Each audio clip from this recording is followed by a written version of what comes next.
నమస్తే, welcome to సత్యాగ్రహి. నేను రేఖ. ఈరోజు మనతో పాటు ప్రభుత్వ junior lecturers association president Madhusudan గారు మనతో పాటు ఉన్నారు. వారితో మాట్లాడదాం. నమస్తే సార్. సార్, మీరు చూస్తూనే ఉన్నారు. అసలు విద్యా వ్యవస్థ అనేది ఎటువైపు వెళ్తోంది? కరెక్ట్‌గా స్టాండర్డ్స్‌లోనే ఉందా? విద్యా వ్యవస్థను గురించి మనము ఒక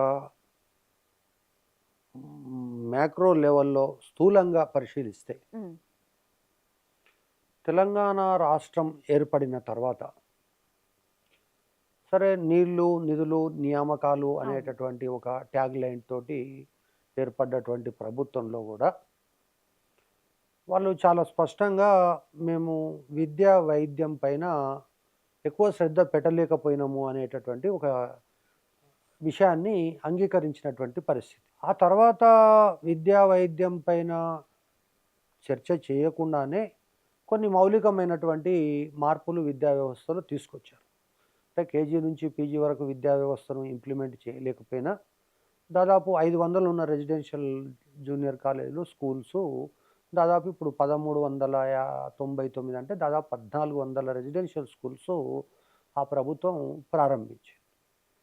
అంతకు మించి తర్వాత యూనివర్సిటీల యొక్క స్థితిగతులు గానీ, తర్వాత ప్రభుత్వ విద్యారంగంలో ఉన్నటువంటి పాఠశాలలు గానీ, వీటిపైన పెద్ద పట్టించుకోలేదనేటటువంటి విమర్శ గత ప్రభుత్వం పైన కొంత ఉండింది. అవును. ఆ నేపథ్యంలోనే ఈ ప్రభుత్వం వచ్చిన తర్వాత ప్రజాపాలన పేరుతోటి యూనివర్సిటీలకు సంబంధించి, తర్వాత వీళ్ళు చేసినటువంటి ప్రచారంలో కూడా, మేనిఫెస్టోలో కూడా విద్యా విషయానికి సంబంధించి అనేక రకాలైనటువంటి అంశాలు తెరపైకి తీసుకొచ్చారు. అంటే యూనివర్సిటీలో ఉన్నటువంటి అన్నీ కూడా భర్తీ చేస్తామని, తర్వాత విద్యా వ్యవస్థకు పెద్దపీట వేస్తామని, కనీసం 15-20% బడ్జెట్ ఇస్తామని, అదేవిధంగా అనేక రకాల విద్యా వ్యవస్థలో ఉన్న టీచర్లకు సంబంధించి టీచర్ల యొక్క సమస్యలు పరిష్కరిస్తామని, తర్వాత లెక్చరర్ల సమస్యలు పరిష్కరిస్తామని, తర్వాత యూనివర్సిటీలో ఉన్నటువంటి పోస్టులన్నీ భర్తీ చేస్తామని ఇవన్నీ కూడా చెప్పినటువంటి పరిస్థితి. దానికి మించి ఇక్కడ ముఖ్యమంత్రి గారు తరచూ విద్యాశాఖకు నేనే మంత్రిని, నేను అవసరమైతే ముఖ్యమంత్రి పదవి వదులుకుంటా తప్ప నేను విద్యాశాఖ మంత్రి పదవి వదులుకోను, హ్మ్. అది నాకు అత్యంత ఇష్టమైంది. హ్మ్. కొంతమంది ఎవరో విద్యాశాఖకు మంత్రి లేడు అది ఇది మాట్లాడుతున్నారు. నాకంటే పెద్ద మంత్రి ఎవరుంటారు అనేటటువంటిది కూడా ఆయన మాట్లాడుతున్నటువంటి పరిస్థితి. హ్మ్. సరే, ఈ విద్యాశాఖకు సంబంధించినటువంటి ఈ యొక్క 3 సంవత్సరాల, 2.5 సంవత్సరాల చరిత్ర లేదా వీటి యొక్క ప్రయాణం గనుక మనం చూస్తే, అంతకుముందు ఉన్నటువంటి ప్రభుత్వానికి భిన్నంగా లేదా కొంచెం వేగంగా లేదా కొన్ని చర్యలు విద్యా వ్యవస్థకు ఉపయుక్తంగా ఉన్నాయని చెప్పడానికి పెద్ద కారణాలేమి మనకు కనిపిస్తలేవు. హ్మ్. యూనివర్సిటీలో వైస్ ఛాన్సలర్ని అపాయింట్ చేశారు తప్ప అంతకు మించి ₹1 తీసుకుపోయి యూనివర్సిటీకి ఇచ్చింది లేదు, ఒక పోస్టు రిక్రూట్మెంట్ చేసింది లేదు. రెండవది, వాళ్ళు టీచర్స్ రిక్రూట్మెంట్ చేశారు, మేము 11,000 మంది టీచర్లను రిక్రూట్మెంట్ చేశారు అనేది. హ్మ్. చాలా కన్వీనియంట్గా 10,000 మంది టీచర్లు రిటైర్ అయిన విషయాన్ని మర్చిపోతున్నారు. ఓకే. సో కాబట్టి విద్యా వ్యవస్థకు పెద్దగా చేసింది. హ్మ్. తర్వాత ఈ ప్రభుత్వానికి విద్యా వ్యవస్థలో ఏదో సమగ్రమైనటువంటి మార్పులు తీసుకురావాలి, మొత్తము విశ్వామిత్ర మహర్షి సృష్టించినట్టుగా సృష్టికి ప్రతి సృష్టి చేయాలి, ఈ యొక్క విద్యా వ్యవస్థ దేశ విద్యా వ్యవస్థకు ఒక దిక్సూచి లాంటిది కావాలి. అబ్దుల్ కలాం ఏం చెప్తాడు? కళలు కనండి, వాటిని సాకారం నిజం చేసుకోవడానికి చేసుకోండి. ప్రయత్నం చేయండి. అవును. కానీ కళలు మాత్రమే కనిపిస్తున్నాయి కానీ సాకారం చేసుకోవడానికి ఉన్నటువంటి చర్యలు ఏమి కనిపిస్తలేదు. హ్మ్. అంటే 8% బడ్జెట్ తోటి నువ్వు ఏం చేయగలుగుతావు? అప్పుడు వాళ్ళు ఇచ్చింది అదే, వీళ్ళు ఇచ్చింది అదే. అవును. ఈవెన్ ఆంధ్రాతో కంపేర్ చేస్తే ఇప్పటికీ కూడా 5-6% బడ్జెట్ తక్కువ ఇస్తున్నారు. తక్కువే ఉంది. మరి 15% ఇస్తామని మీరు డంకా బజాయించి చెప్పి ఈరోజు 8% బడ్జెట్ ఇస్తున్నారు. దానివల్ల ఏమీ జరుగుతలేదు.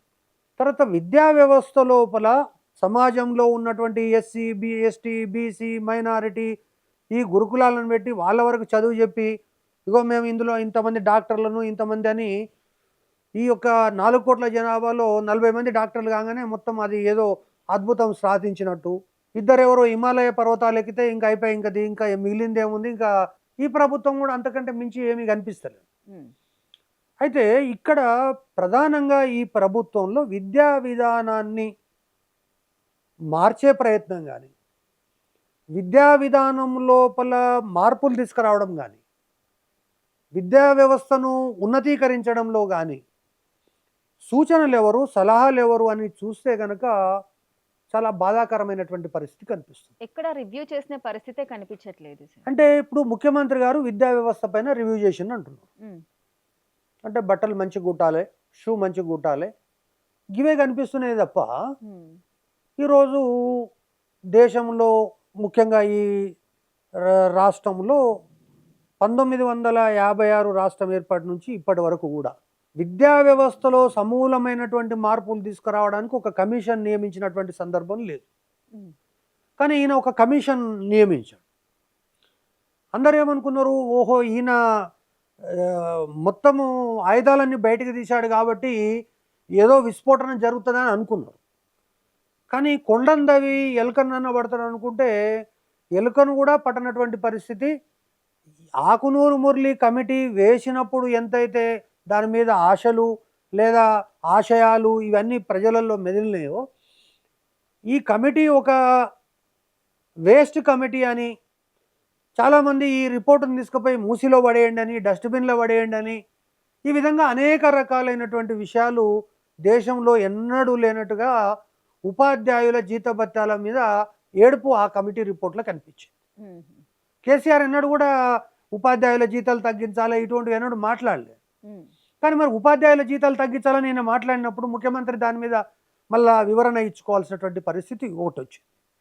తర్వాత అల్టిమేట్గా ఆ రిపోర్ట్ కాదు, అసలు ఆ రిపోర్టే కాదు, 22 మంది కమిటీల్లో ఆయన ఒక కమిటీ, దాన్ని మేము పరిగణలోకి తీసుకోము, ఇప్పుడు కేశవరావు అని ఇంకో రెండవ కృష్ణని తీసుకొచ్చి పెట్టారు. ఉమ్, ఈ మధ్యనే ముఖ్యమంత్రి మాట్లాడుతూ ఈ రాష్ట్రంలో ఇద్దరే ఇంటెలెక్చువల్స్ ఉన్నారు, ఉమ్, ఆ ఇద్దరు ఇంటెలెక్చువల్స్లో కేశవర్ గారు ఒకరు, ఉమ్, కాబట్టి ఆయన చేతిలో విద్యా వ్యవస్థను పెట్టాను కాబట్టి సేఫ్ ఉండొచ్చు అని ఆయన అన్నాడు. అంటే విద్యా మంత్రిగా పనిచేసిన అనుభవం ఉంది, కానీ నేను ఆయనతో ఫ్రీక్వెంట్గా మాట్లాడినటువంటి సందర్భంలో పాత విద్యా విధానం ఎట్లుందనేటటువంటి దాని మీద పూర్తి అవగాహన ఉండొచ్చు. ఓకే. కానీ ఈరోజు ప్రపంచవ్యాప్తంగా విద్యా వ్యవస్థలో ఏం మార్పులు తీసుకురావాలనేటటువంటి దాని మీద కొంత ఆయనకు అసిస్టెన్స్ సరిగా లేదనేది నాకు అనిపించింది. తర్వాత ఇప్పుడు ఇంటర్మీడియట్ బోర్డును రద్దు చేస్తాము, 10th క్లాస్ బోర్డులో కలిపేస్తాము, తర్వాత 12వ తరగతి వరకు చేస్తాము ఒకటే స్కూల్లో. ఒక స్కూల్లో ఎల్కేజీ నుంచి 12వ తరగతి వరకు విద్యార్థులందరూ ఒక దగ్గరనే ఉంటారు. తర్వాత ఇప్పుడు ఆశ్చర్యకరమే ఏంటంటే మండలానికి నేను 2-3 స్కూల్స్ పెడతా. సో ఉదాహరణకి ఇప్పుడు ఉన్నటువంటి మండలాల్లో 500 తక్కువ మండలాలు ఏవైతే ఉన్నాయో మండలానికి 2-3 స్కూల్స్ పెడితే 2500 తెలంగాణ పబ్లిక్ స్కూల్స్ పెడితే 30 లక్షల మంది విద్యార్థులు అందులో చదివితే ఇక మిగతా స్కూల్స్ అన్ని మూసేయచ్చు అనేటటువంటిది. అది 2000 స్కూళ్ళు మూసేసే ఆలోచనలు ఉన్నాయి అంటే ఏంది, ఇప్పుడు ఉన్నటువంటి 27,000 స్కూళ్ళను మూసేసి 2,500 స్కూళ్ళ ద్వారా మొత్తం విద్యా వ్యవస్థను మనం చేస్తాము కేజీ నుంచి పీజీ వరకు అని బస్సులు పెడతామని అంటున్నారు. అంటే నేను ఏమంటున్నా, ఈ బస్సులు పెట్టేటటువంటి ఆలోచన ఒక ఆకునూరు మురళికే కాదు, ప్రపంచవ్యాప్తంగా చాలామందికి వచ్చి ఉండొచ్చు. అమెరికా సంయుక్త రాష్ట్రాల్లో కూడా బస్సులు పెట్టే కల్చర్ ఉండొచ్చు. కానీ అక్కడ ఏమంటున్నారు, నైబరింగ్ స్కూల్స్, మీరు ఏ కాలనీలో ఉన్నారో మీ అమ్మాయిని కానీ మీ అబ్బాయిని కానీ ఆ కాలనీలో ఉన్న స్కూల్లో ఏది దాన్ని నైబర్హుడ్ స్కూల్ అంటారు. మరి ఈయన నైబర్హుడ్ స్కూల్ అక్కర్లేదు, బస్సులు ఎక్కిస్తాం తొక్కేస్తామని అంటే ఎట్లా? ఒకటి. రెండవది మినిమం కామన్ సెన్స్. ఈరోజు కొఠారి కమిషన్ దగ్గర నుంచి మొదలుకొని మొదలియార్ కమిటీ దగ్గర నుంచి ఈ వ్యవస్థలు అన్నిట్లో కూడా ప్రైమరీ స్కూల్ అని, అప్పర్ ప్రైమరీ స్కూల్ అని, హై స్కూల్ అని, జూనియర్ కాలేజ్ అని వివిధ రకాలైనటువంటి పాఠశాలలు ఎందుకు పెట్టిండ్రు అంటే ఆ యొక్క ఏజ్ గ్రూప్స్ అంతా ఒక దగ్గర ఉంటే వాళ్ళ మధ్యలో జరిగేటటువంటి ఈ యొక్క విద్యా వ్యవస్థకు ఏవైతే ఉన్నాయో అవి జరగవని. ఉదాహరణకు మనం ఎల్కేజీ స్టూడెంటు, అవి బాయ్స్ కావచ్చు గర్ల్స్ కావచ్చు, వా టాయిలెట్ ఎక్కడ వస్తాడు? బాత్రూంలో తప్ప ఇంకెక్కడన్నా వస్తారు, అమ్మాయి కానీ అబ్బాయి కానీ. ఇక్కడ 12th క్లాస్ స్టూడెంట్ అక్కడే ఉంటాడు. మరి ఏ విధంగా ఇది జరుగుతుంది? ఇప్పుడు మనము చూసుకున్నట్లయితే ఈ విద్యా వ్యవస్థ లోపల కేజీ నుంచి పీజీ వరకు ఒకే దగ్గర విద్యార్థులు ఉండడము అనేటటువంటి వాళ్ళ యొక్క మెంటాలిటీ వేరు, వీళ్ళ యొక్క మెంటాలిటీ వేరు. 16 సంవత్సరాలు నిండినటువంటి జూనియర్ కాలేజీలో ఉన్నటువంటి విద్యార్థిని మనం కంట్రోల్ చేయడం చాలా కష్టం. ఎందుకంటే అవి అడాల్సెంట్ ఏజ్ కాబట్టి అంతకంటే ఎక్కువ ఏజ్ ఉన్న వాళ్ళు కానీ లేదా అంతకంటే తక్కువ ఏజ్ ఉన్న వాళ్ళని కానీ వాళ్ళు ట్రీట్ చేసేటటువంటి విధానము, వాళ్ళు చూసేటటువంటి విధానము, శారీరక మానసికమైనటువంటి మార్పుల కారణంగా ఈ యొక్క అనేక రకాలైనటువంటి అవలక్షణాలు మీరు ప్రారంభంలో చెప్పినటువంటి విధంగా, సో డ్రగ్స్ కానీ లేకపోతే ఒకరు తిట్టుకోవడం కానీ, అబ్యూజ్డ్ కానీ, చైల్డ్ అబ్యూజ్ కానీ, ఇవన్నీ కూడా ఈ స్టేజ్లో మనకు కనిపిస్తాయి. తర్వాత కాలేజీ నుంచి పారిపోవడం కానీ, లేకపోతే ఈవెన్ ఆత్మహత్యలు కూడా. నువ్వు ఎల్కేజీ యూకేజీ వాడు ఎవడు ఆత్మహత్య చేసుకోడు, కానీ ఇంటర్మీడియట్కి వచ్చే వరకల్లా ఏదైనా టీచరు మార్కులు తక్కువ వచ్చినాయన్నా, తల్లిదండ్రులు మార్కులు తక్కువ వచ్చినాయన్నా, నీకు ఐఐటీలో టాప్ ర్యాంక్ రాలేదు, 3వ 4వ ర్యాంక్ వచ్చిందన్నా, ఇవన్నీ కూడా కొన్ని సమస్యలు ఇందులో ఉంటాయి. కాబట్టి ఈ వ్యవస్థలన్నిటిని కూడా సమూలంగా మార్చేటటువంటి ఈ ప్రభుత్వం దీనికి సంబంధించి సమగ్రంగా ఎక్కడ కూడా ఎవరితో చర్చించినట్టుగా లేదు. ఎవరితో చర్చించరు? తల్లిదండ్రులతో చర్చించలేదు, విద్యార్థులతో చర్చించలేదు, అధ్యాపకులు ఉపాధ్యాయులతో చర్చించలేదు. మరి ఎవరితో చర్చించరు అంటే ఏదో స్వచ్ఛంద సేవా సంఘాలు అంటారు, లేకపోతే కేశవరావు కమిటీ అంటారు, లేకపోతే ఆయన ఆకునూరు మురళీ కమిటీ అంటాడు. మరి అది ఏమి కమిటీ అనేది? ఆకునూరు మురళీ కమిటీ పర్వాలేదు, ఇది చాలా బాగా వర్క్ చేసిందని ఇంతవరకు చెప్పినోడు లేడు. మాట్లాడితే దాన్ని మూసిలోనే పడేయండి, లేకపోతే డస్ట్బిన్లు వేయండి అంటున్నారు. ముఖ్యమంత్రి కూడా చెప్పి నేను డస్ట్బిన్లు వేసేసిన, ఆ కమిటీ గురించి మాట్లాడకండి, కేశవరావు కమిటీ ఇప్పుడు స్టాండ్ అవుతుందని చెప్తున్నారు. సో ఈ విధమైనటువంటి విద్యా వ్యవస్థ లోపల తెలంగాణ రాష్ట్రంలో గత 10 సంవత్సరాలు ఏదైతే కొంత ముందుకు జరిగిందో, ఇప్పుడు కూడా అంతకంటే ఎక్కువ ఎక్కడ జరిగినట్టుగా మనకు లేదు. యూనివర్సిటీల పరిస్థితి అయితే దారుణంగా ఉంది. యూనివర్సిటీలను గురించి అంటే డిస్క్రైబ్ ద యూనివర్సిటీ అంటే అది ఇప్పుడు ఆల్ యూనివర్సిటీస్ ఆర్ డెడ్ అంటే ప్రతి ఒక్క యూనివర్సిటీ చనిపోయింది. ఇప్పుడు ప్రభుత్వ కర్తవ్యం ఏంటి అంటే దాన్ని పూడ్చిపెట్టాలన్నా కాల్చిపెట్టాలనేటటువంటి పద్ధతిలోనే యూనివర్సిటీలు ఉన్నాయి. మరి ఇప్పుడు పూడ్చిపెడతారా పాతి పెడతారా అనేటటువంటిది సాంప్రదాయాలను బట్టి ఉంటుంది. మరి రేవంత్ రెడ్డి గారికి ఏం సాంప్రదాయం ఉందో మనకు తెలియదు. కానీ ఆయన ఏమన్నాడు, నేను వైస్ ఛాన్సలర్ వేసిన, అది కూడా కులానికి ఒక వైస్ ఛాన్సలర్ వేసిన అంటే అదే విద్యా వ్యవస్థను మారుస్తుందని అనుకుంటే మరి అంతకంటే ఘోరమైనటువంటి విషయం ఇంకోటి ఉండదు. సో ఈ విధమైనటువంటి విధానాలు, ఈ విధమైనటువంటి పద్ధతులు చూస్తే ఒకటి విద్యా వ్యవస్థకు ఇవ్వవలసినటువంటి ప్రాథమికమైనటువంటి నిధుల కొరత ఉంది, విధానాల కొరత ఉంది, విజన్ కొరత ఉంది. నిధులు ఇస్తేనే విద్యా వ్యవస్థ మూడింది. మనం ఎన్ని మంత్రాలు చదివినా చింతకాయలు అయితే రాలేవు కదా. చింతకాయలు రాలంటే మనం కొట్టాలి, కానీ ఇంకా నిధులు అనేటటువంటివి లేవు. పోనీ విధానాలన్నీ ఏమన్నా స్పష్టమైనటువంటి విధానము ఏమన్నా ఉందా అంటే లేదు. పోనీ ఇవి రెండు లేకపోయినా విజన్ అన్న ఉందా? రేపు ఇప్పుడైతే ఇది ఉంది, కానీ మా అల్టిమేట్ లక్ష్యము ఇది అనేటటువంటి కూడా ఎక్కడ కనిపించటం లేదు. కాబట్టి ఈ తెలంగాణ రాష్ట్రంలో విద్యా వ్యవస్థ అనేటటువంటిది ప్రధానంగా నాకు అనిపిస్తున్నది ఏంటంటే, నిన్న బహుశా మీరు కూడా అబ్జర్వ్ చేసి ఉంటారు, హైకోర్టులో చాలా సీరియస్గా చర్చ జరుగుతున్నది. దేని గురించి? అంటే ఈ యొక్క స్కీమ్స్, తర్వాత ఉచితాలు, వీటిపైన ఇవన్నీ కూడా చర్చ జరుగుతుంది. కాబట్టి ఇక్కడ ఒక బోర్వెల్ కనుక ఆ ఊళ్ళో వేసి, లేదా ఒక నల్ల కనుక ఆ ఊళ్ళో పెడితే వచ్చే ఓట్లు కూడా ఒక 100 కోట్ల రూపాయలు పెట్టి స్కూల్ కడితే కూడా అన్ని ఓట్లు రావనేటటువంటిది ఈ పాలకులకు బాగా అర్థమైంది. దాంట్లో వాస్తవం ఉండొచ్చు, కానీ నిజమైనటువంటి విజన్ రేవంత్ రెడ్డి మాటలు అయితే కోటలు దాటుతున్నాయి, కానీ అడుగులు అనేటటువంటివి గడప దాటడం.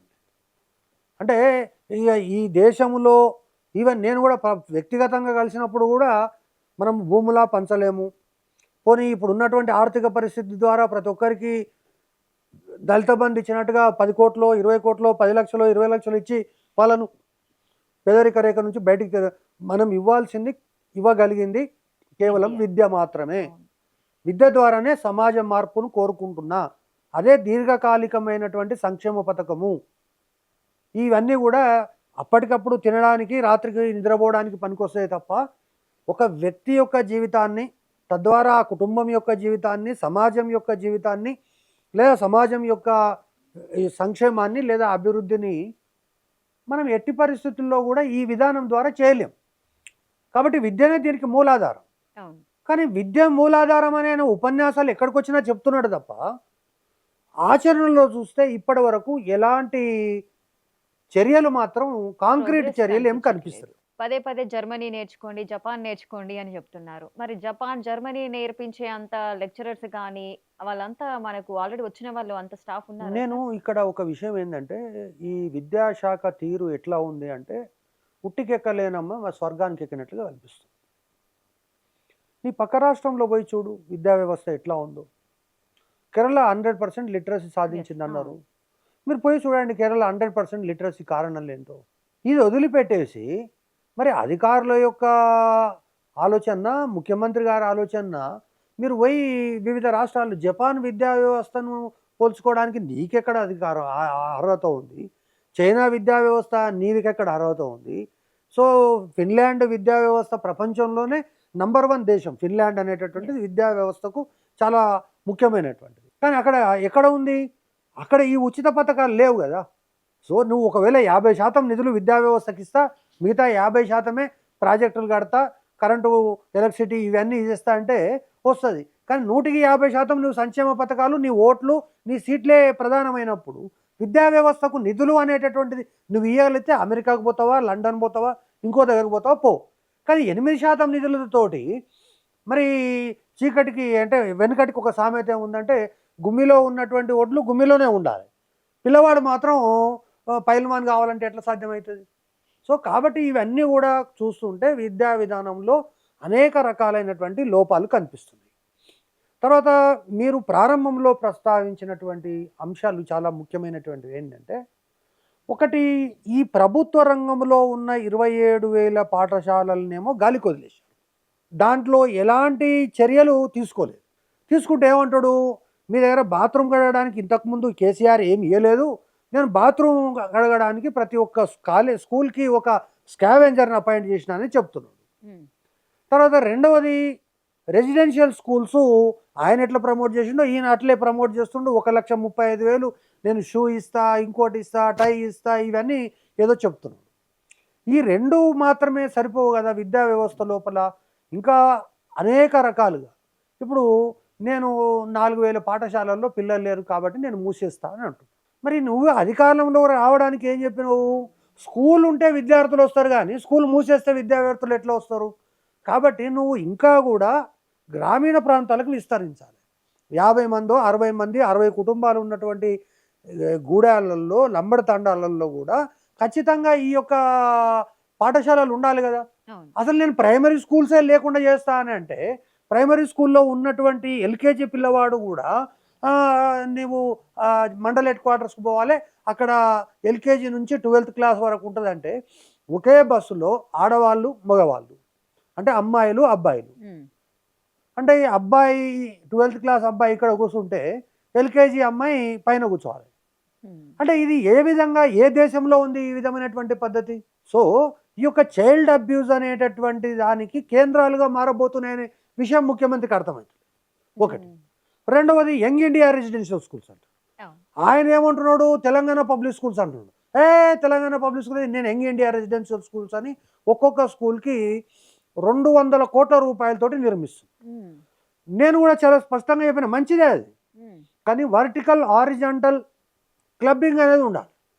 అదే స్కూల్లో ఎస్సీలకు ఒకటి, ఎస్టీలకు ఒకటి, మైనారిటీలకు ఒకటి, బీసీలకు ఒకటి, ఈ విధమైనటువంటి పాఠశాలలు పెట్టి రేపు అవి వీడు వాణి కొట్టడం, వాడు ఫుట్బాల్ అంటే వీడు వాలీబాల్ అనడం, వాడు వాలీబాల్ అంటే వీడు ఇంకోటి క్రికెట్ ఆడడం, లేదు వాడు చికెన్ పెట్టమంటే వీడు ఇంకో మటన్ పెట్టమనడం, మీరు మేము అనేటటువంటిది అల్టిమేట్గా బాసర 888లో ఏ విధంగా అయితే యుద్ధ వాతావరణం తడప మనకు కనిపిస్తుందో ఇటువంటి స్కూళ్ళల్లో కనిపిస్తుంది. అటువంటిప్పుడు నువ్వు ఎందుకు భయపడుతున్నావు? వర్టికల్ హారిజాంటల్ మొత్తం 50% ఎస్సీ ఎస్టీ బీసీ మైనారిటీలు ఉంటారు, మిగతా జనరల్ 50% ఉంటారు, అందరినీ కలిపేసాయి. కానీ ఆ ధైర్యం లేదు మళ్ళీ. కానీ రేపు ఆ విద్యా వ్యవస్థ ఎట్లా నడుస్తుంది అంటే, అవి ఫెయిల్యూర్ మోడల్ అనేది చాలాసార్లు చెప్పినాం, వింటలేరు. ఇప్పుడు ఈ మోడల్ స్కూల్స్ ఏవైతే తెలంగాణ పబ్లిక్ స్కూల్స్ అంటున్నారో, సుమారు 56 ప్రాంతంలోనే మరి 2 తెలంగాణ పబ్లిక్ స్కూల్స్ పెట్టారు. Ramanthapur public school, Begumpet public school, 2 public schools పెట్టారు. ఐఏఎస్ పిల్లలు, ఐపీఎస్ పిల్లలు, తర్వాత సమాజంలో ఉండే మంత్రుల పిల్లలు, వీళ్ళంతా కూడా Hyderabad public school and Begumpet public school. మరి 2 ఎందుకు పెట్టినారు? ఇంకా జిల్లాకు ఒక 20 పబ్లిక్ స్కూల్స్ పెట్టవచ్చు కదా. మరి ఎందుకు పెట్టలేకపోయినారు అప్పుడు? అంటే దానికి కూడా ఒక సాచ్యురేషన్ పాయింట్ ఉంటుంది. ఇప్పుడు for example residential junior colleges ఉన్నాయి రాష్ట్రంలో. సుమారు 1400 రెసిడెన్షియల్ స్కూల్స్ అయినాయి, జూనియర్ కాలేజీలు స్కూల్స్ కలిపి. కానీ ఇప్పుడు అందులో ఉన్నటువంటి స్టూడెంట్స్ స్ట్రెంత్ ఎంత అంటే 85,000 ఫస్ట్ ఇయర్లో. మరి ఇప్పుడు అదే 430 ఉన్న గవర్నమెంట్ జూనియర్ కాలేజీలో చూస్తే 95,000 ఉన్నాయి. అంటే ఈ యొక్క రెసిడెన్షియల్ స్కూల్లో అందరూ పేరెంట్స్ ఇష్టపడరు తీసుకుపోవడానికి. అంటే తల్లిదండ్రులు అరే ఇక మనం తిండి పెట్టలేము, లేకపోతే కావాలంటే వాళ్ళ ఇంట్లో కరెంటు ఉండదు, తర్వాత చదువుకునేటటువంటి వాతావరణం ఉండదు, కాబట్టి ఏదో రకంగా తీసుకుపోయి హాస్టల్ వేస్తే వాళ్ళే ఏదో రకంగా చదువుకుంటారు అనేటటువంటి పద్ధతిలో ఉంటారు. ఒకటి ఈరోజు ఇప్పుడు మా దగ్గర కూడా వస్తున్నారు. మా దగ్గరకు వచ్చేటటువంటి పిల్లలు కూడా రెక్కాడితే కానీ డొక్కాడినటువంటి తల్లిదండ్రుల పిల్లలే మా దగ్గరకు వస్తున్నారు. కానీ ఆ పిల్లలు కూడా ఎట్లా ఉన్నారు అంటే వాడు ఉదయం బర్లకు పాలు వెండుతాడు, లేదా సాయంత్రం పోయి ఇంకొక వ్యవసాయ పని చేస్తాడు, మళ్ళీ స్కూల్లో అటెండ్ అవుతాడు. అల్టిమేట్గా వానికి ఆ యొక్క కుటుంబానికి ప్లస్ చదువుకోవడానికి రెండింటికి కూడా ఉపయోగపడుతుంది. కానీ ఇక్కడ అది లేదు కాబట్టి ఈరోజు 2 లక్షల మందిని చేర్చుకోవడానికి అవకాశం ఉన్నప్పటికీ కూడా 85,000 సీట్లు కంటే ఎక్కువ నిండుతలేవు. అంటే ఎవరు దానిపైన మొగ్గు చూపుతలేరు. అది కూడా ముఖ్యమంత్రి కూడా ఏం మాట్లాడతాడు, రెసిడెన్షియల్ స్కూల్ వేస్ట్ పనికిరాదంటాడు, యంగ్ ఇండియా స్కూల్స్ మాత్రం పనికొస్తాయి అంటాడు. పిల్లలకు తల్లిదండ్రులకు మధ్యన పెద్ద ఎత్తున గ్యాప్ ఏర్పడుతున్నది. పిల్లలు తల్లిదండ్రుల దగ్గర ఉంటేనే మంచి చెడు వస్తుంది, సంస్కారం వస్తుంది, వాళ్ళు బాధ్యత కలిగిన పౌరులు అవుతారు. తల్లిదండ్రులకు పిల్లలకు మధ్య ప్రేమ వస్తుంది. ఇప్పుడు తల్లి పిల్లల్ని చంపడము, పిల్లలు తల్లిని చంపడము, ఇవన్నీ కూడా చూస్తున్నాం. సో ఈ మధ్యకాలంలో ఈ క్రైమ్ అనేటటువంటిది అంటే మనకు ఉన్నటువంటి పరిస్థితుల్లో ఏది మన ఇంట్లో జరిగేటటువంటి ఈ యొక్క క్రైమ్ ఏదైతే ఉందో అది చీటికి మాటికి ఏదో అలకలు, తర్వాత చిన్న చిన్న గొడవలు, కొట్లాటలు, అంతకు కాకపోతే ఏదో 2 చెంపదెబ్బల వరకే ఉండే తప్ప ఇప్పుడు కుక్కర్లో పోసి ఉడకబెట్టడాలు, బాత్రూమ్లు వేసి కింద పరిచేసి దానిపైన టైల్స్ వేయడాలు, తర్వాత ఇట్లా కత్తితోటి ఒక్కసారి పొడిస్తే పోతడో లేదని 15-20 సార్లు వాడిని పొడవడము, తర్వాత కుక్కర్లు వేసి ఉడకబెట్టడము. ఇంకో దగ్గర అయితే ఆల్మోస్ట్ డ్రమ్ములు వేసి మొత్తం డ్రమ్ము అంటే పీసెస్ చేసి డ్రమ్ములు వేసి దానిపైన సిమెంట్ వేసి మూసేయడాలు, ఇటువంటి క్రైమ్స్ చూస్తున్నాం మనం. కాబట్టి ఇవన్నీ కూడా ఆలోచన చేసుకుంటే విద్యా వ్యవస్థ అనేటటువంటిది ఒక విద్యా స్వరూపాన్ని నిర్మించాలి, విద్యా వ్యవస్థకు కావాల్సినటువంటి ఎన్విరాన్మెంట్ని ఇవ్వాలి. తర్వాత బడ్జెట్ లేకుండా విద్యా వ్యవస్థ ప్రామాణికం చెల్లదు. కాబట్టి ఇవన్నీ కూడా చూస్తూ ఉంటే ఈరోజు రాష్ట్రంలో కార్పొరేట్ విద్యా సంస్థలు, Hyderabad is the free capital for corporate institutions లాగా తయారైపోయింది. దాని కొనసాగింపుగా కనీసం అప్పుడు ఆంధ్ర కార్పొరేట్ విద్యా సంస్థలే వచ్చినాయి. ఇప్పుడు ఈ 2-3 సంవత్సరాల్లో చూస్తే ఫిజిక్స్ వాలా అని చెప్పి అదని చెప్పి నార్త్ ఇండియాలో ఉండేటటువంటి సంస్థలు ప్రతి ఏరియాలో ఈరోజు దిల్సుఖ్నగర్లో అవే కనిపిస్తాయి, కూకట్పల్లిలో అవే కనిపిస్తాయి, అమీర్పేటలో అవే కనిపిస్తాయి, కొత్తపేటలో అవే కనిపిస్తాయి. మొత్తం ఈ కార్పొరేట్ తెలంగాణ కార్పొరేట్ దేశంలో ఉండే ప్రతి కార్పొరేట్ విద్యా సంస్థ ఈరోజు హైదరాబాద్లో జూనియర్ కాలేజీలు నడుపుతున్నారు. పోనీ వాటిపైన ఏమన్నా ఈ ప్రభుత్వం వచ్చినాక నియంత్రణ ఉందా అంటే నియంత్రణ శూన్యం. ఈరోజు మీరు ఒకవేళ ఎంసెట్ రిజల్ట్ వచ్చిన తర్వాత కానీ, నీట్ రిజల్ట్ వచ్చిన తర్వాత కానీ, లేదు జేఈ మెయిన్స్ రిజల్ట్ వచ్చిన రోజు కానీ, ఐఐటి రిజల్ట్ వస్తే 3 పేపర్లు కొనుక్కొని శ్రీ చైతన్య ఫోటో నారాయణలో ఉంటుంది, నారాయణ ఫోటో శ్రీ చైతన్య ఉంటుంది, వీళ్ళిద్దరి ఫోటో ఇంకో దగ్గర ఉంటుంది. వీడేమంటాడు నా దగ్గర చదివిండు అంటాడు, వాడేమంటాడు నా దగ్గర పరీక్ష రాసిండు అంటాడు. మరి దీనికి కనీసం ఒక రెగ్యులేటరీ అథారిటీ అయినా ఉండాలి కదా. కాబట్టి ఇప్పుడు ఎవరికి ర్యాంక్ వస్తుంది, జనమంతా ఏమైపోయిందంటే అరే ఫస్ట్ ర్యాంక్ వీనికే అంటాడు. వీడు ఏమంటాడు ఆల్ ఇండియా ఫస్ట్ ర్యాంక్ అంటాడు, ఎక్కడో దగ్గర చిన్నగా స్టార్ పెట్టి ఫిజికల్ హ్యాండిక్యాప్డ్ కోటాలో అంటాడు. అరే నువ్వు ఫస్ట్ ర్యాంక్ వీడు ఫస్ట్ అంటాడు, వాడు ఫస్ట్ అంటాడు. దేంట్లో ఫస్ట్ రాలేదనుకోండి ర్యాంకుల ప్రభంజనంలో ఫస్ట్ అంటాడు. ఆ ర్యాంకుల ప్రభంజనంలో ఫస్ట్ అంటే ఏంద్రనైనా ఈ ఫస్ట్ అంటే అదే ఫస్టే అంటాడు.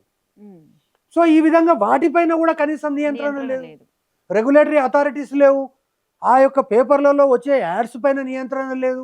ఎక్కడ కూడా విద్యా వ్యవస్థ అనేటటువంటిది ఇది 6th ఫింగర్ లాగా మారింది ఏ ప్రభుత్వానికైనా. సో ఈరోజు కేంద్ర ప్రభుత్వం విద్యా విధానం తెచ్చింది. కేంద్ర ప్రభుత్వ విద్యా విధానం పైన కొన్ని విమర్శలు ఉన్నప్పటికీ కూడా ఆ విద్యా విధానం అనేటటువంటిది దీర్ఘకాలిక ప్రయోజనాల కోసం తెచ్చారు. ఏదో సాంస్క్రిటైజేషన్ అంటున్నారు, లేకపోతే సాఫ్రనైజేషన్ అంటున్నారు. ఇటువంటి 2-3 విమర్శలు తప్పితే దాని మీద పెద్ద విమర్శలు లేవు. కానీ ఇప్పుడు ఈ రాష్ట్రంలో ఉన్నటువంటి విద్యా వ్యవస్థ నువ్వు ఇన్ని రోజులు ప్రయత్నం చేసి కోట్ల రూపాయలు ఖర్చు పెట్టి ఒక నిష్ణాతుడైనటువంటి పండితుడైనటువంటి ఆకునూరు మురిగారు తెస్తే ఆ రిపోర్ట్ దేనికి పనికిరాదని ఎవడో నాలాంటోడు చెప్తలేడు, ప్రభుత్వమే చెప్తుండే ఆ రిపోర్టును మీరు పట్టించుకోకండి అని. మరి ఎందుకు పెట్టినట్టు రిపోర్టు? మరి ఇప్పుడు కేకే రిపోర్ట్ రాకముందే మేము అది చేస్తాం ఇది చేస్తాం అనేటటువంటి చర్చ ఒకటి ప్రారంభమైంది. కాబట్టి ఈ రోజు ఉన్నటువంటి పరిస్థితుల్లో విద్యా వ్యవస్థ అనేటటువంటి ఒకవైపు కార్పొరేట్ విద్యా సంస్థలు చెలరేగిపోతున్నాయి, నియంత్రణ లేదు.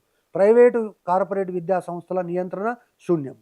రెండవది ప్రభుత్వ విద్యా సంస్థల్ని బలోపేతం చేయడానికి పైసా ఖర్చు పెట్టేటటువంటి పరిస్థితి లేదు. పాలసీ పరంగా చూస్తే ఎక్కడైనా మీ పాలసీ, ఎడ్యుకేషన్ పాలసీ, విద్య పట్ల ఈ రాష్ట్ర ప్రభుత్వ వైఖరిని తెలియజేసేటటువంటి దాన్నే మనం ఎడ్యుకేషన్ పాలసీ అంటాం.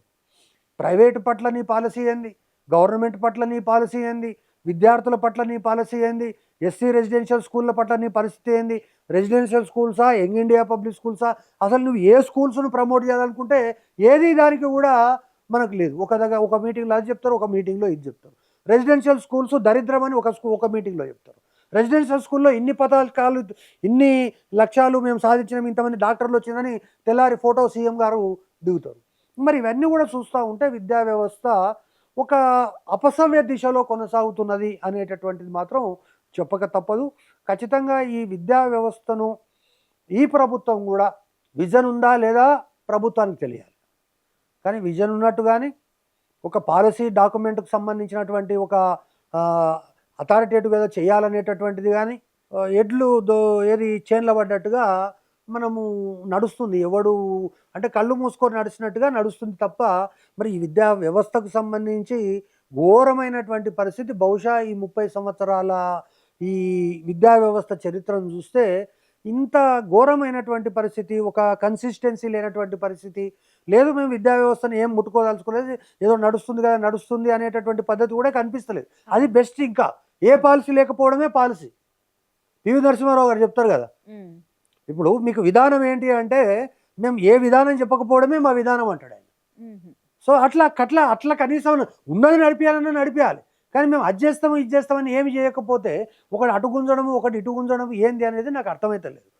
సో కాబట్టి ఇప్పుడు ఉన్నటువంటి పరిస్థితుల్లో విద్యా వ్యవస్థ నిన్ననో మొన్ననో సిబిఎస్ఈలో సిలబస్ పెడతామని చెప్పారు. సిబిఎస్ఈ సిలబస్ ఆల్రెడీ సిబిఎస్ఈ సిలబస్లో ఉన్నాం మనం.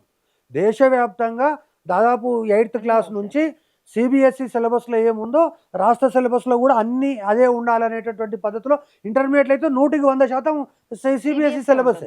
మరి ఎందుకు ఈ విధమైన చేస్తుంటే ఎవరికి తోచింది వాడు మాట్లాడుతుంది.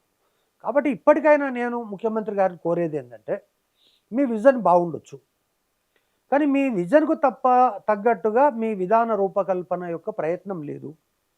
విధాన రూపకల్పనలో కొంత ప్రయత్నం జరుగుతున్నా విధాన రూపకల్పనకు కావాల్సినటువంటి నిధులు, దానికి సంబంధించినటువంటి ఏర్పాట్లు ఎక్కడ కూడా కనిపిస్తలేదు. ఎందుకంటే ఈ పాటికే మీరు 15%కి వచ్చుంటే అరే ఈ ప్రభుత్వం కనీసం విద్యా వ్యవస్థకు ఏదో ఉపయోగపడే విధంగా చేస్తుంది అనేది చెప్తున్నాం. ఆయన చాలాసేపు మాట్లాడాడు 20% నిధులు లేకపోతే విద్యా వ్యవస్థ నడవదని. ఆయనే చెప్పాడు 17% నిధులు ఇస్తే చాలని. మరి 17% కాకపోయినా 15% నువ్వు మేనిఫెస్టోలో పెట్టినావు కదా, అది కూడా చేయలేదు. రిక్రూట్మెంట్ అంతంతకే ఉంది. తర్వాత ఇప్పుడు 11,000 మందికి నువ్వు రిక్రూట్మెంట్ చేస్తే 10,000 మంది రిటైర్ అయిపోయారు ఇప్పటికే. మళ్ళీ ఇప్పటికీ నోటిఫికేషన్ లేదు. ఇప్పుడు మళ్ళా నిరుద్యోగులకు సంబంధించినటువంటి మళ్ళీ ఒక చర్య, రోజుకొక దగ్గర నిరుద్యోగులు మా రిక్రూట్మెంట్ అనేటటువంటిది కొంత చర్చ జరుగుతున్నది.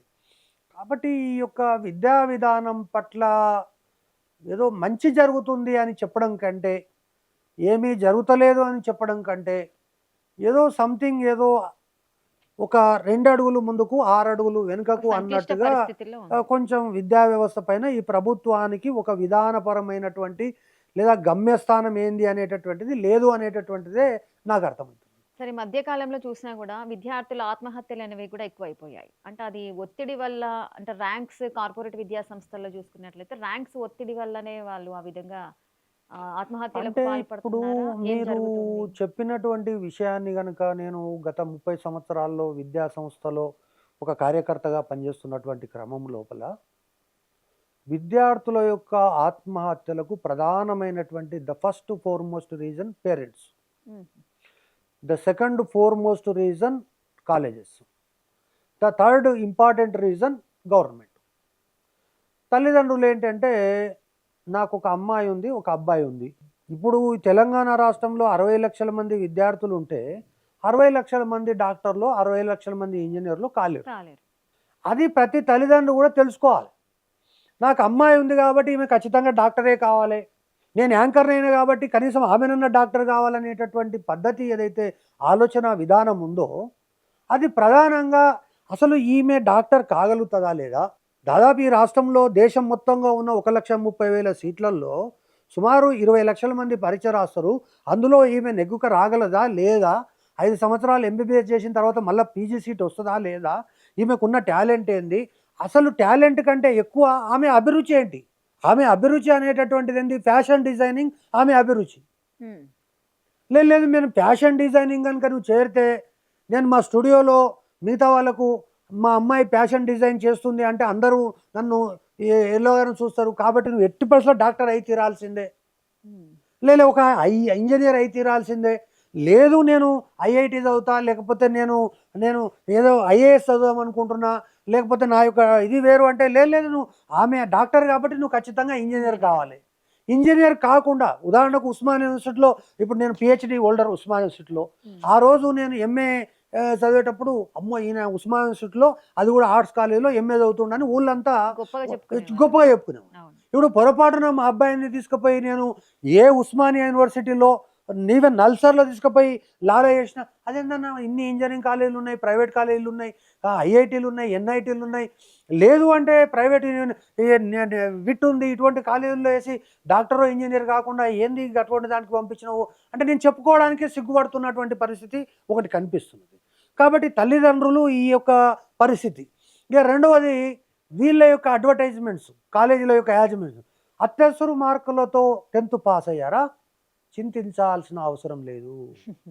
అత్యవసర మార్కులతో మీ వాడు డాక్టర్ కావాలా, ఇంజనీర్ కావాలా, మేమున్నాం. అవును.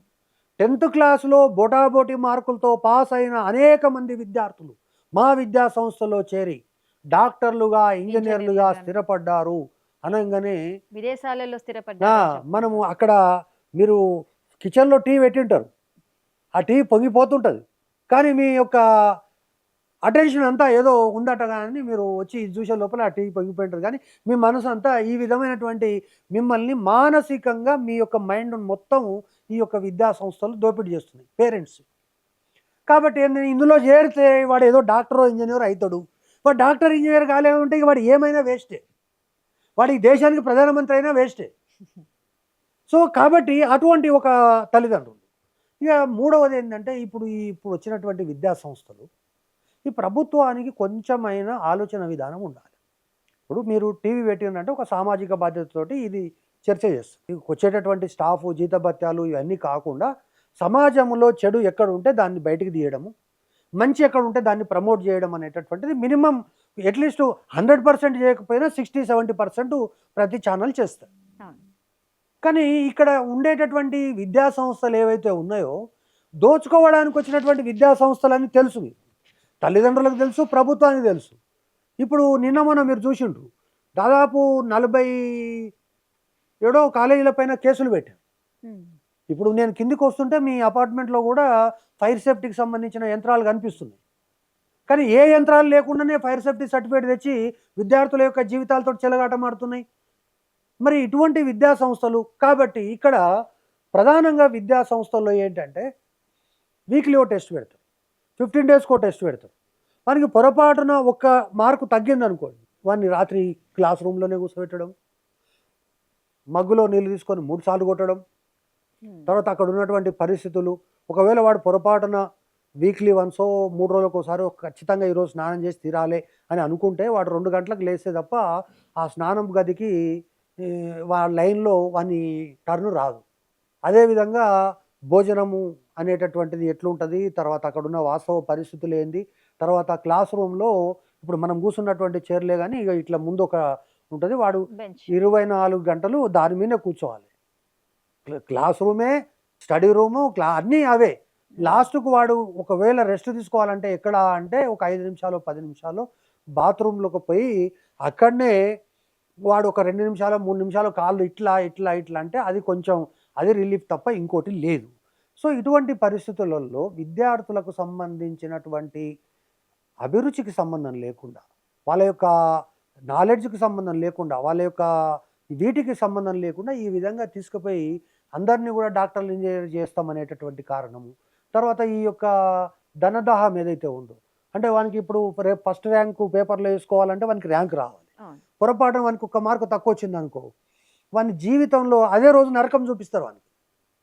తీసుకుపోయి నరకం చూపించి, నువ్వు ఎట్టి పరిస్థితుల్లో నారాయణలో హైయెస్ట్ ఇంత ఉందంట, శ్రీ చైతన్యలో ఇంత రాకపోతే ఎట్లా అని ఇదే ఒకటి చూస్తుంది. సో ఇవన్నీ కూడా విద్యా వ్యవస్థ అంతా కూడా ఒకవేళ ఇప్పుడు ఏమైపోయింది, మనకు ర్యాంకు మొదట ఏంటంటే ఎట్లన్నా చేసి మనం ర్యాంక్ సాధించాలి, అది కూడా పాఠం అని చెప్పి సాధించాలి. అట్లా తర్వాత క్రమంలో ఏమైంది, ఎవరికైతే ర్యాంక్ వస్తుందో వాడిని మాత్రమే తెచ్చి పాఠం చెప్దాం, అనవసరంగా అందరిని తీసుకొచ్చేందుకు. వీడికి 10th క్లాస్లో టాపర్ అయ్యిండు, వీడు ఖచ్చితంగా ఎంసెట్లో ర్యాంక్ వస్తుంది అనుకుంటే అటువంటి వాడిని అవసరమైతే ₹1,00,00,000 పెట్టి కొందామని కొన్నారు. ఇప్పుడు అనేది ఆ కొనడం ఎందుకు, వాడిని తీసుకొచ్చి పెట్టడం ఎందుకు, స్టార్ హోటల్స్ ఫెసిలిటీస్ పెట్టి ఒక 500-600 మందికి స్టార్ హోటల్ ఫెసిలిటీస్ పెడతారు. వాడు కట్టేది 3 లక్షలే అయినా వాని మీద 30 లక్షలు ఖర్చు పెట్టి వానికి బోధన ఇదంతా కూడా చేస్తారు. చేసి ఫైనల్గా వాడికి ర్యాంక్ రాకపోతే వేస్ట్ కదా. అసలు ఎవరికి ర్యాంక్ వచ్చిందో వాడిని కొనుక్కొచ్చుకుంటే అయిపోతుంది కదా అనే పద్ధతితో ఇప్పుడు నెక్స్ట్ ఆల్టర్నేటివ్లో ఉన్నారు. ఇప్పుడు ఢిల్లీలో ఎవరికైనా ర్యాంక్ వచ్చింది అనుకోండి, రాత్రి పోయి వాని తల్లికి తండ్రికి ఒక 20 కోట్లు 30 కోట్లు ఇచ్చి వాడిని తీసుకొచ్చి నారాయణ కాలేజీలో పలానా రోజు పరీక్ష రాయమంటే నేను రాసిన, ఆ పరీక్షనే నా యొక్క జీవితాన్ని మలుపు తిప్పింది, ఆ పరీక్ష రాయకపోతే నాకు ఈ ర్యాంక్ రాకపోతుండని వానితో చెప్పిస్తాను. అయిపోయింది, నారాయణకే ర్యాంక్ వచ్చిందని. ఇక వీడు చేసిండా అని చెప్పి వాడు బరంపురం పోయి వాడు ఇంకొని పట్టుకొస్తాడు. సో ఇవన్నీ కూడా విద్యా వ్యవస్థ లోపల ఒక ఈ వ్యవస్థ అనేటటువంటిది పూర్తిగా కుళ్ళిపోయినటువంటి వ్యవస్థ ఉంది. ప్రభుత్వము దీనికి ఖచ్చితంగా శస్త్రచికిత్స మాత్రమే దీనికి మార్గం. అంతేగాని నేను యాంటీబయాటిక్ ట్యాబ్లెట్ వేస్తా, లేకపోతే క్రోసిన్ ట్యాబ్లెట్ వేస్తా, లేకపోతే ఈ ఫలానాది వేస్తా, లేకపోతే దీనిపైన చర్చిస్తున్నాము, చర్చించి 3 సంవత్సరాలు ఇంకా చర్చకాన్నే ఉంది. విద్యా వ్యవస్థ ఏం చేస్తావనేది తెలియదు. ఈ 3 సంవత్సరాల తర్వాత రేపు ఇంకో 1 ఇయర్ తర్వాత నువ్వు నీ విధానం ఏందో తెలియదు, నీ యొక్క పద్ధతి ఏందో తెలియదు. రేపు ఎలక్షన్స్ వచ్చిన తర్వాత ఇదంతా తర్వాత ముందు మనము ఈసారి ఇచ్చినటువంటి పథకాల కంటే ఎక్కువ పథకాలు ఏమి ఇవ్వాలి, అదే కదా చర్చకు వచ్చేది. అదే ఎక్కువ పథకాలు ఏమిస్తే మనం గెలుస్తాము, ఇక ఈ విద్యార్థుల్ని బాత్ కరింగ్ అనేటటువంటి పద్ధతికి వస్తుంది. కానీ ఈ 3 సంవత్సరాలలో కూడా ఏమన్నా అటువైపు దారులు ఏమన్నా పడ్డాయా, అటువైపు ఏమన్నా చర్యలు జరిగినాయా అంటే పెద్దగా ఎక్కడ చర్యలు ఉన్నట్టుగా లేదు. అప్పుడు కనీసం ఏక వ్యక్తి పరిపాలన ఉండే, అన్ని డిపార్ట్మెంట్లకు సంబంధించి ఒక చర్చ, ఒక రివ్యూ, ఏది నిర్ణయం తీసుకున్నా ప్రగతి భవన్లో నిర్ణయం జరిగేది. ఇప్పుడు ఏ నిర్ణయం ఎక్కడ జరుగుతుందనేది ఎవరికి తెలుస్తలేదు.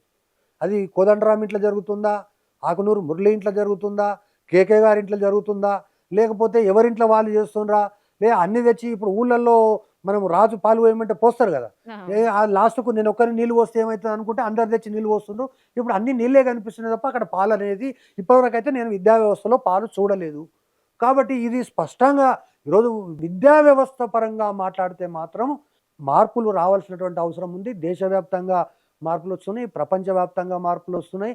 మరి విద్యా వ్యవస్థకు కేర్ ఆఫ్ అడ్రస్గా ఉన్నటువంటి ఈరోజు 1956 నుంచి ఈ రోజు వరకు విద్యా వ్యవస్థ యొక్క తీరుతెన్నులు కనుక చూసుకుంటే మనము చాలా ముందున్నాం.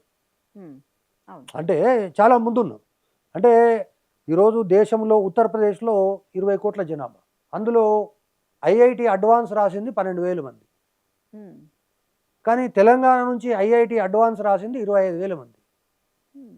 ఈవెన్ తెలంగాణ ఆంధ్రప్రదేశ్ కలిస్తే 45,000. అంటే 2 తెలుగు రాష్ట్రాల నుంచి 45,000 మంది ఐఐటి అడ్వాన్స్ రాస్తే ఈ దేశంలో మహారాష్ట్ర, ఉత్తరప్రదేశ్, బీహారు ఏ రాష్ట్రంలో కూడా 20,000 దాటలేదు. తర్వాత ఈరోజు 1,36,000 ఎంబీబీఎస్ సీట్లు ఉంటే ఉదాహరణకు మనం 15% సీట్లను నేషనల్ పూల్కి ఇచ్చి 15% నేషనల్ పూల్లో మనం తెచ్చుకోవాలి. కానీ మనం 15% ఇస్తే 25% మనకు వస్తున్నాయి. తమిళనాడులో 15% ఇస్తే 6-7% మించి వాళ్ళకు వస్తలేవు. కాబట్టి ఈ యొక్క స్టాండర్డ్స్ పరంగా కానీ విద్యా వ్యవస్థ పరంగా కానీ మనం చాలా ముందున్నాం, దాంట్లో డౌట్ లేదు. ఎవరు వచ్చినా కూడా ఈయననేమో యంగ్ ఇండియా అన్నాడు, ఇంకొక ఆయనేమో ఇంకోటి అంటున్నాడు తప్ప ఓవరాల్గా విద్యా వ్యవస్థ లోపల మార్పు అనేటటువంటిది లేదు. ఉదాహరణకు 60 లక్షల మంది విద్యార్థులు చదువుతున్నారు. ఈరోజు మనకు ఉన్న 12,000 ప్రైవేటు పాఠశాలలు. 27,000 గవర్నమెంట్ పాఠశాల, కానీ దాంట్లో 25 లక్షలు చదువుతున్నారు. దీంట్లోకి వచ్చే వరకల్లా 35 లక్షలు చదువుతున్నారు. 12,000 స్కూళ్ళల్లో 35 లక్షల మంది విద్యార్థులు చదువుతున్నారు 10th క్లాస్లో. మరి ఎందుకు పోతున్నారా ప్రైవేటుకు? మరి ప్రభుత్వంలో ఎందుకు మీరు ఈ చర్యలు తీసుకుంటలేరు? అక్కడ ఎలాంటి వసతులు లేవు, ఊడ్చేవాడు లేడు, తూడ్చేవాడు లేడు, టీచర్ లేడు. ఏకోపాధ్యాయ పాఠశాలలు ఒక దశాబ్దాల కింద ఫస్ట్ సెంచరీలో సెకండ్ సెంచరీలో ఉండాల్సిన ఏకోపాధ్యాయ పాఠశాలలు ఈరోజు కూడా వాడు ఇటు మళ్ళీ ఒక పాఠం చెప్పాలి, అటు మళ్ళీ ఒక పాఠం చెప్పాలి. 5 తరగతులకు 5 క్లాసులు అంటే 25 పీరియడ్లు, రోజు ఒక పీరియడ్ ఎట్లా చెప్పగలుగుతాడు? అటువంటి స్కూల్స్ కూడా ఉన్నాయి, ఇప్పటికీ కూడా ఉన్నాయి కదా. ఏకోపాధ్యాయ పాఠశాలలు ఈ రోజు కూడా నడుస్తున్నాయి కదా. ఈరోజు ఆంధ్ర కంటే దుర్భరమైనటువంటి పరిస్థితి తెలంగాణలో. రెసిడెన్షియల్ స్కూల్స్లలో కూడా పిల్లలు దాడి చేసుకోవడం అంటే రెసిడెన్షియల్ స్కూల్స్ అనేటటువంటివి ఒక పర్టికులర్ పర్పస్ కోసం ఏర్పాటు చేయాలి. అంటే ఉదాహరణకు రెక్కాడితే కానీ డొక్కాడనటువంటి ప్రజలు, వాళ్ళు ఎస్సీ, ఎస్టీ, బీసీ, మైనార్టీ ఏదన్నా కావచ్చు, అటువంటి విద్యార్థులకు ఒక సమగ్రమైనటువంటి విద్యను అందించడానికి పివి నరసింహారావు గారు ప్రారంభించినటువంటి విద్యార్థి. దాంట్లో నుంచే రామకృష్ణారావు ఐఏఎస్ వచ్చిండు, బుర్రా వెంకటేశం ఐఏఎస్ వచ్చిండు. ఇట్లా చాలామంది దాంట్లో నుంచి డాక్టర్లు, ఇంజనీర్లు కానోళ్ళు అందులో లేరు అసలు. కానీ అటువంటివి ఎన్ని చేయగలుగుతావు నువ్వు? కొన్ని పరిమితంగానే చేయగలుగుతావు. కానీ అన్ని స్కూళ్ళని అట్లా చేద్దామంటే కుదరదు. ఆ స్కూల్ అట్లా చేసినాము, అందులో 2 డాక్టర్లు 2 ఐఏఎస్లు అయ్యారు కాబట్టి వాళ్ళని చూపించేసి ఫోటోలు దిగి పోజులు పెడతామంటే, మరి ఈ 35 లక్షల మంది విద్యార్థులు ఈరోజు ప్రైవేట్కి పోతున్నారు కదా. అందులో ఆటో వాళ్ళ పిల్లలు ఉన్నారు. ఇంట్లో ఇప్పుడు మీ ఇంట్లో పనిచేసే పని మనిషి పిల్లవాడు ప్రైవేట్కి వెళ్తున్నాడు, మన పిల్లలు ప్రైవేట్కి వెళ్తున్నారు. ఎందుకంటే ఆ పని మనిషికి కూడా మనం భరోసా కల్పిస్తలేం గవర్నమెంట్ స్కూల్కు పోతే అక్కడ చదువు చెప్తారనేటటువంటి. ఎందుకంటే అవస్థాపన సౌకర్యాలు లేవు, రకరకాలైనటువంటి లేవు. కనీసం సగం అన్న ఉండాలి కదా. 30 లక్షల మంది విద్యార్థులు ప్రైవేట్ చదువుతున్నారు, మేము 30 లక్షల మందిని రిటైన్ చేయగలిగినామనేటటువంటి పరిస్థితి రాబోయే 4-5 సంవత్సరాలను వస్తుందంటే ఎవరికి నమ్మకం లేదు. ఒకానొక సమయంలో ప్రభుత్వ రంగంలో కూడా పాఠశాలలు ఉండేవి అని చెప్పుకోవాల్సి వస్తుంది మన పిల్లలు. అట్లా ఉంది. ఇంతకుముందు కానిగి పాఠశాలలు ఉండేవి, అంటే ప్రైవేట్ స్కూల్స్ కావు, కానిగి పాఠశాలలు. అంటే అక్కడ ఇప్పుడు మీ ఫాదర్ కనుక ఒక ఊరికి కొంచెం పెద్దనో, గ్రామ పెద్దనో, లేకపోతే ఏదో పోలీస్ పాటలో, మాలి పాటలో, లేకపోతే ఇంకోటి అయితే ఆయననే ఒక ప్రైవేట్ టీచర్ని పిలిచి పెట్టి ఊళ్ళో ఉన్న పిల్లలందరినీ కూర్చోబెట్టి చదివిపిస్తే ఆ పిల్లలందరూ మళ్ళీ 5వ తరగతులు 6వ తరగతులు చేరి ఆ విధమైనటువంటి పరిస్థితులు ఉండేవి. కానీ ఇప్పుడు అవి కూడా ఎక్కడ లేవు. మరి ఆ రోజు ఉన్నటువంటి మైండ్ సెట్ కూడా ఈరోజు లేదా? అరే మన ఊరు పిల్లలు బయటికి పోవడం ఏంది, మన ఊరు పిల్లలకు మనమే ఒక ప్రభుత్వం చేయకున్నా సరే మనమే చేద్దామనేటటువంటి ఆలోచనతో కానిగి పాఠశాలలు నడిపారు. ఆ మైండ్ కూడా మరి ఆకునూరు మురళికి లేకపోతే ఇంజనీర్ని తీసుకొని వచ్చి ఎడ్యుకేషన్ చెప్పమంటే ఆయన ఏం చెప్తాడు? ఆయనకు ఉండేటటువంటి ప్రీ ఆక్యుపైడ్ మైండ్ తోటి ఉన్నాయి లేని కలగాపులుగం చేసి ఆ దేశంలో అట్లుంది, ఈ దేశంలో ఇట్లుంది, ఇవన్నీ చెప్తే ఎట్లా సాధ్యమవుతుంది? కాబట్టి విద్యా వ్యవస్థ పైన ఇప్పుడున్నటువంటి పరిస్థితుల్లో 2 అడుగులు వెనుకకు 6 అడుగులు 2 అడుగులు ముందుకు 6 అడుగులు వెనుకకు అనే పరిస్థితే ఉంది తప్ప, గత ప్రభుత్వంలో ఏ విధమైనటువంటి పరిస్థితులు ఉన్నాయో ఈ ప్రభుత్వంలో దాదాపు అంతే పరిస్థితులు ఉన్నాయి. ఏదో విధానాల పరంగా నేను ముఖ్యమంత్రి అది ఇది అంటున్నారు, కానీ దాదాపు విద్యా వ్యవస్థ తిరోగమన దిశలో ఉంది తప్ప పురోగమన దిశలో లేదనేటటువంటిది నాకు ఉన్నమైనటువంటి నిశ్చితమైనటువంటి అభిప్రాయం. రెసిడెన్షియల్కి సంబంధించి దాడులు జరుగుతున్నాయి కదా, మళ్ళీ ఏదైతే అమ్మాయిల పైన అఘాయిత్యాలు చేస్తున్నారో వాళ్ళు కూడా ఎక్కువగా టీనేజ్ పిల్లలే మనకి ఎక్కువగా కనిపిస్తున్నారు. అంటే పేరెంట్స్తో వాళ్ళకి అటాచ్మెంట్ లేక, విలువలు అనేవి తెలియక ఆ విధంగా ప్రవర్తిస్తున్నారు అని అంటే ఇప్పుడు రెసిడెన్షియల్ స్కూల్స్ ఏవైతే గవర్నమెంట్ సెక్టర్లో ఉన్నాయో, ఆ గవర్నమెంట్ సెక్టర్లో ఉన్నటువంటి రెసిడెన్షియల్ స్కూల్స్ ప్రైవేట్లో దండన ప్రయోగం ఎక్కువ ఉంటుంది కాబట్టి పిల్లలు కొంచెం జాగ్రత్తగా ఉంటారు. కానీ ఈ రెసిడెన్షియల్ స్కూళ్ళల్లో పిల్లల్ని దండించడానికి అవకాశం లేదు, దండించే అవసరం కూడా మాకు లేదు. చదివితే చదవని, పోతే పోనీ అన్నటువంటి పద్ధతుల్లో, కానీ దండించేటటువంటి పరిస్థితి లేదు. కానీ విద్యార్థుల్లో ఉండేటటువంటి డిఫరెంట్ సోషల్ గ్రూప్స్ కానీ, తర్వాత అది అడాలసెంట్ ఏజ్ 10th తర్వాత ఇంటర్మీడియట్ వరకు వాళ్ళను కట్టిపడేసేటటువంటిది ఉండదు. నేను ఒక ఉదాహరణకు మించాను, నార్సింగ్లో ఒక private corporate residential junior college, పిల్లవాడు గోడ దూకి పారిపోయాడు. తీరా వాడు ఎక్కడ పోయిండు అంటే ఒక గచ్చిబౌలిలో ఉన్నటువంటి స్పోర్ట్స్ స్టేడియంకి వెళ్ళి అక్కడ ఏదో వాలీబాలో క్రికెటో అందరు ఆడుతుంటే ఆహ్లాదకరంగా ఆడుకొని సాయంత్రం అమ్మయ్య ఈరోజు నాకు చాలా రిలీఫ్ ఉందని చెప్పి పోలీసు వాళ్ళు కనుక్కుంటే ఆయన సెల్ ఫోన్ ఆధారంగా అక్కడ గుర్తిస్తే అంటే వాని మైండ్ అనేటటువంటిది ఇగో ఈ యొక్క జైల్లో నుంచి నేను కొంచెం బయటపడ్డా అనేటటువంటి ఒక అభిప్రాయం వస్తుంది. తర్వాత ఇక్కడ ఈ మధ్యకాలంలో ఫుడ్ పాయిజనింగ్ చూస్తుంది.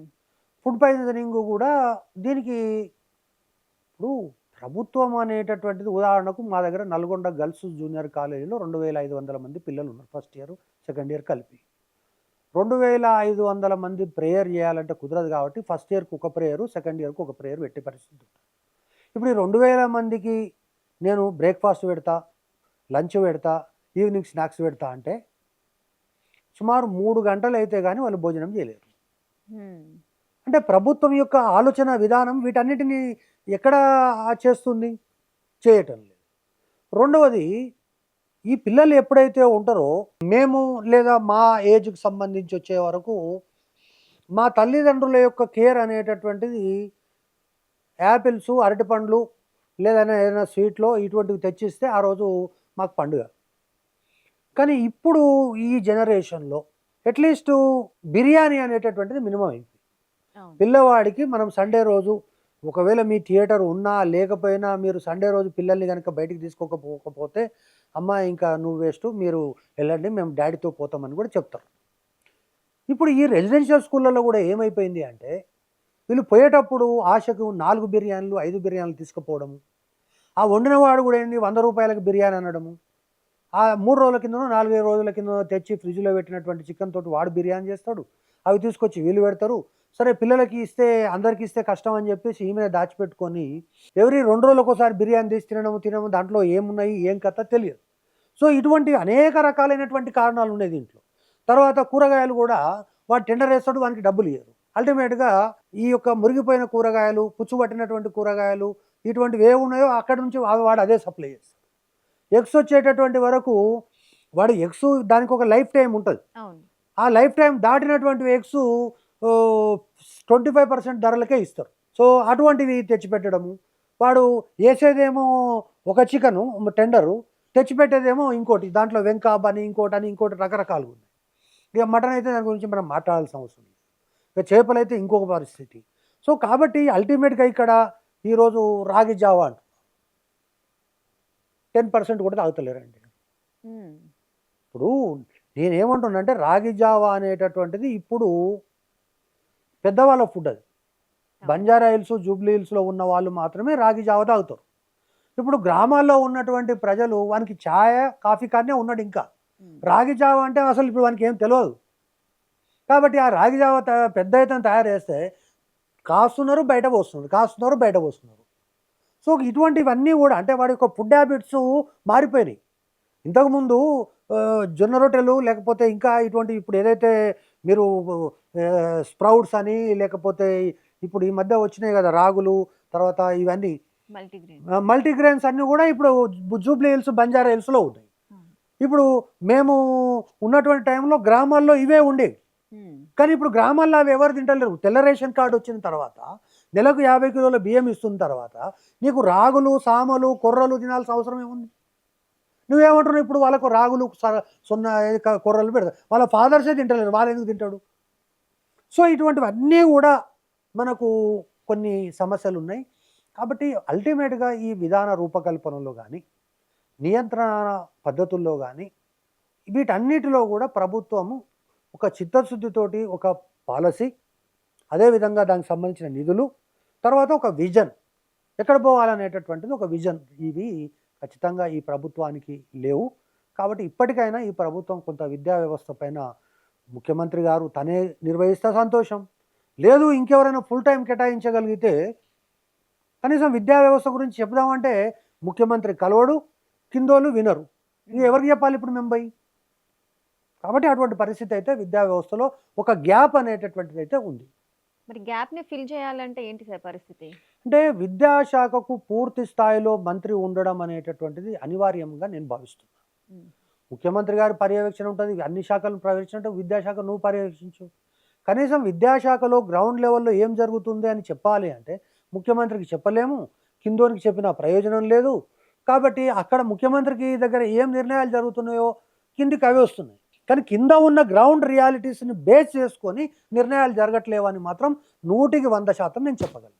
Thank you so much sir. చాలా చక్కటి వివరణలు అందించారు. అసలు విద్యా వ్యవస్థ ఒకప్పుడు 10 సంవత్సరాల క్రితం ఏ విధంగా ఉండే, 1956 నుంచి ఇప్పటి వరకు ఏ విధంగా మార్పు చెందుతూ వస్తుంది, భవిష్యత్తులో ఇంకా విద్యా వ్యవస్థలో ఎటువంటి మార్పులు వస్తే విద్యా వ్యవస్థ బాగుపడుతుంది అనే విషయాల గురించి చాలా చక్కగా వివరించారు. Thank you so much.